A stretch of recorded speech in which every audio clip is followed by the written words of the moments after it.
पालघर से एक बड़ी खबर सामने आ रही है, जहां वैतरणा रेलवे स्टेशन पर रेल की पटरी में दरार आने का मामला सामने आया है।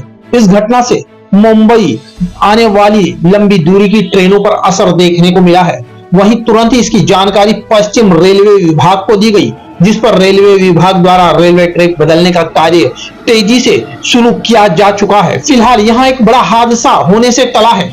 वहीं इस घटना से अप लाइन पर ट्रेनों का शेड्यूल बिगड़ गया है, तो वहीं गुजरात से आने वाली लंबी दूरी की ट्रेनें पालघर जिले के अन्य रेलवे स्टेशनों पर रोकी जा रही है।